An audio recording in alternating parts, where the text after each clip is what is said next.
வணக்கம் நண்பர்களே. இப்போ எங்க பார்த்தாலும் ஒரே பேச்சு தான். AI automation. Will AI take my job? ஏன் வேலை போயிடுமா? பல ஸ்டூடெண்ட்ஸ் இந்த ஃபியூச்சரை பத்தி ரொம்பவே வரி பண்றாங்க. காலேஜ் முடிச்சிட்டு வெளியே வரும்போது நமக்கு வேலை இருக்குமா இல்ல ஏஐ எல்லாத்தையும் எடுத்துக்குமாங்கிற பயம் உங்க மைண்ட்ல ஓடிட்டு இருக்கும். ஒரு மெண்டரா நான் சொல்றேன், உங்க கவலை ரொம்பவே நியாயமானது தான். ஆனா பயத்தை விட தெளிவு ரொம்ப ரொம்ப முக்கியம். சோ இன்னைக்கு இந்த வழிகாட்டுதல்ல உங்க ஃபியூச்சர் கெரியர்ஸ் பத்தின எல்லா குழப்பங்களுக்கும் ஒரு முற்றுப்புள்ளி வைக்க போறோம். ஏஐ வந்தா எந்த ஜாப்ஸ் எல்லாம் காணாம போகும், எந்த ஜாப்ஸ் எல்லாம் ரொம்ப சேஃபா இருக்கும், முக்கியமா நீங்க என்னென்ன ஸ்கில்ஸ் வளர்த்துக்கணும், இதையெல்லாம் பத்தி தான் இன்னைக்கு நாம ரொம்ப தெளிவாவும் ஈஸியாவும் அலச போறோம். வாங்க உள்ள போகலாம்.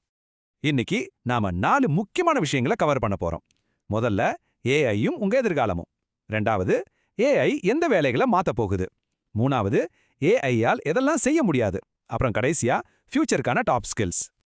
ஓகே, முதல் பகுதியான ஏஐ எந்த வேலைகளை எல்லாம் ரீப்ளேஸ் பண்ண போகுதுன்னு பார்க்கலாம். இந்த ஆட்டோமேஷன்னால ஜாப் மார்க்கெட்டே அப்படியே தலைகீழா மாறிட்டு இருக்கு. ஒரு சின்ன உதாரணம் சொல்றேன். முன்னாடி டேட்டா என்ட்ரி மாதிரி வேலைகளை நாம தான் உட்காந்து டைப் பண்ணிட்டு இருந்தோம். ஆனா இப்போ ஏஐ சாஃப்ட்வேர் அந்த வேலையை ரொம்ப வேகமா எந்த தப்பும் இல்லாம செஞ்சு முடிச்சிடுது.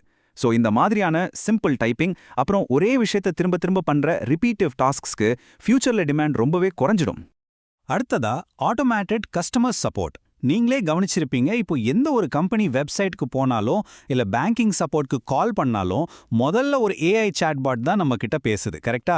வாய்ஸ் அசிஸ்டன்ஸ்லாம் இப்போ ரொம்ப சாதாரணமாயிடுச்சு. அதனால பேசிக்கான கேள்விகளுக்கு பதில் சொல்ற அந்த பேசிக் கஸ்டமர் சப்போர்ட் ஜாப்ஸ்ல இனிமே மனிதர்களோட தேவை பெருசாவே குறைஞ்சிரும். சரி, கண்டென்ட் ரைட்டிங் நிலைமை என்ன? ஒரு டாபிக் கொடுத்தா போதும் ஏஐ டக்குன்னு ஒரு ஆர்டிகல் எழுதுது. பேசிக் கண்டென்ட் ரைட்டிங்கை ஏஐ ரொம்ப ஈஸியா செஞ்சிடுது. ஆனா இதுல ஒரு ட்விஸ்ட் இருக்கு. கிரியேட்டிவ் ரைட்டிங், ஸ்டோரி டெல்லிங், ஒரு கதையை உணர்வோட சொல்றது, இதுக்கெல்லாம் இன்னும் மனிதர்கள் தான் தேவை. ஏன்னா நம்ம எமோஷன்ஸை புரிஞ்சுக்கிட்டே எழுதுற திறன் ஏஐக்கு கிடையவே கிடையாது. டிசைன் ஃபீல்ட்லையும் இதே கதை தான்.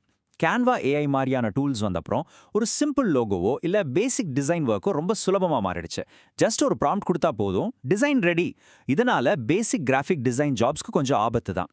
ஆனா ஒரு பிராண்டோட நோக்கத்தை புரிஞ்சுக்கிட்டு புதுசா யோசிக்கிற அந்த ப்ரொஃபஷனல் கிரியேட்டிவிட்டிக்கு ஃபியூச்சர்லயும் எக்கச்சக்கமான டிமாண்ட் இருக்கும்.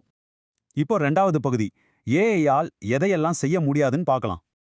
நண்பர்களே, இந்த பாயிண்ட் மிகவும் இம்பார்ட்டன்ட். கொஞ்சம் கவனமா கேளுங்க. இதுவரைக்கும் ஏஐ எதெல்லாம் ரீப்ளேஸ் பண்ணுன்னு பார்த்துட்டு லைட்டா பயந்துருப்பீங்க. ஆனா இதை கவனிங்க. Human emotion, creativity and decision making, இதையெல்லாம் ஏஐயால் எப்பவுமே ரீப்ளேஸ் பண்ண முடியாது. ஒருத்தரோட வழியை புரிஞ்சுக்கிட்டு ஆறுதல் சொல்றதோ இல்ல ஒரு சிக்கலான நேரத்துல மனுஷங்க மாதிரி யோசிச்சு ஒரு முடிவு எடுக்கிறதோ ஏஐக்கு சாத்தியமே இல்ல. இதுதான் நம்மளோட மிகப்பெரிய பலமே. அப்போ ஃபியூச்சர்ல எந்த கேரியர்ஸ் எல்லாம் சேஃபா இருக்கும்? Doctors, teachers, psychologist, researchers, leaders, அப்புறம் கிரியேட்டிவ் ப்ரொஃபஷனல்ஸ், இவங்க வேலையெல்லாம் ஏன் சேஃப் தெரியுமா? ஒரு டாக்டர் கொடுக்குற நம்பிக்கை, ஒரு டீச்சர் காட்டுற வழிகாட்டுதல், ஒரு சைக்காலஜிஸ்ட் மனித மனங்களை புரிஞ்சுக்கிற விதம், இதுக்கெல்லாம் ஆழமான ஹியூமன் கனெக்ஷன் தேவை. நீங்க இந்த துறைகள்ல இருந்தா ஏஐ ஆட்டோமேஷன் பத்தி துளியும் கவலைப்படவே வேணாம். ரைட், இப்போ மூணாவது பகுதிக்கு போலாம். Top skills for the future. Safe zone ஏதுன்னு புரிஞ்சிடுச்சு. உங்களை ஃபியூச்சர் ப்ரூஃப் ஆக்கிக்க நீங்க கத்துக்க வேண்டிய ஒரு 6 மஸ்ட் ஹேவ் ஸ்கில்ஸ் இருக்கு. AI tools usage, communication skills, problem solving, creativity, coding, அப்புறம் வீடியோ எடிட்டிங். இந்த ஸ்கில்ஸ் ஃபியூச்சர்ல மிகவும் யூஸ்ஃபுல். ஒன்னு நல்லா ஞாபகம் வச்சுக்கோங்க, ஏஐ உங்க வேலையை பறிக்காது. ஆனா ஏஐயை பயன்படுத்த தெரிஞ்ச ஒருத்தர் உங்க வேலையை எடுப்பார். சோ ஏஐயை எப்படி யூஸ் பண்றதுன்னு கத்துக்கிற ஸ்டூடெண்ட்ஸ்க்குலாம் இனிமே அதிக ஆப்பர்ச்சுனிட்டிஸ் கிடைக்கும். ஒரு ஹை சேலரி ஜாப் ஈஸியா கிடைக்கும். அண்ட் ஃபைனலா 4வது பகுதி, how to succeed in the future. ஒரு கரியர் மென்டாரா நான் உங்களுக்கு சொல்ற முக்கியமான அட்வைஸ் இதுதான். ஏஐயை பார்த்து பயப்பட வேண்டாம். டெக்னாலஜி வளரும், மாறும். அது உலகத்தோட இயல்பு. நாம செய்ய வேண்டியதெல்லாம் அந்த மாற்றங்களை ஏத்துக்கிட்டு ஏஐயை ஸ்மார்ட்டா யூஸ் பண்ண கத்துக்கணும். டெக்னாலஜிக்கு ஏத்த மாதிரி தங்களை அப்டேட் பண்ணிக்கிற ஸ்டூடெண்ட்ஸ் தான் ஃபியூச்சர் வின்னர்ஸ். சோ நீங்க உங்களையே கேட்டுக்க வேண்டிய கேள்வி இதுதான். Are you going to rule AI or will AI rule you?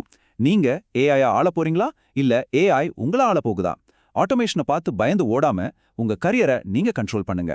ஏஐயை உங்க வேலைக்கான ஒரு டூல், ஒரு அசிஸ்டண்டா மாத்துங்க. எதிர்காலம் உங்க கைகள்ல தான் இருக்கு. உங்க ஃபியூச்சர் கரியருக்கான இந்த அலசல் உங்களுக்கு ரொம்பவே யூஸ்ஃபுல்லா இருந்திருக்கும் நம்புறேன். இந்த மாதிரி இன்னும் நிறைய விஷயங்களை தெரிஞ்சுக்க லைக் பண்ணுங்க.